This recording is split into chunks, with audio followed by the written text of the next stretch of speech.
এক কাপ চা দিন। আরে জুবাইর সাহেব, আপনি আপনি এখানে কাজ করছেন? জি স্যার, এটা আমার বাবার ব্যবসা। ওই যে উনি ওই পাশে দাঁড়িয়ে আছে।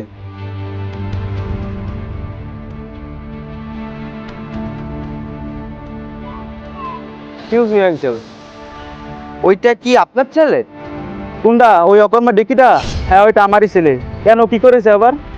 আসলে আঙ্কেল, আপনি সার্থক এমন একটা ছেলের পিতা হওয়ায়। কেন, ও এমন কি করেছে আবার? ও কি করেছে জানেন? যা বর্তমান যুগের ছেলেরাও করে না।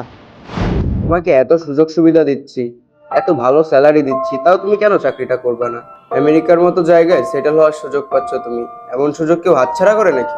না স্যার, আমি আমার বাবাকে রেখে বাইরে কোথাও চাকরির জন্য যেতে পারবো না। কেন, বাবা মাকে রেখে বিদেশে ছেলেমেয়েরা চাকরি করতে যায় না? স্যার, অন্যের ব্যাপারটা আমি জানি না। ছোটবেলায় আমার মা মারা যাওয়ার পরে আমার বাবাই সব। আমি আমার বাবাকে রেখে বাইরে কোথাও চাকরির জন্য যেতে পারবো না। কি বলেন? আর আমি না জেনে আমার ছেলেটার সাথে কত খারাপ ব্যবহার না করছি। কি আজকেও তো চাকরি হয়নি? তোর মতো ছেলেকে পড়ালেখা করে আমার টাকা পয়সা বৃথা গেল। অকর্মা ডেকি কোথাকার, যা ঘরে যা। আঙ্কেল, ও আপনার অহংকার, ওকে সেইভাবেই রেখেন। আর এই যুগে এমন ছেলে পাওয়া অনেক কঠিন। প্রত্যেক সন্তানই চায় তার বাবা মায়ের মুখ উজ্জ্বল করতে, তাই আপনার সন্তানকে কখনো দূরে ঠেলে দিবেন না।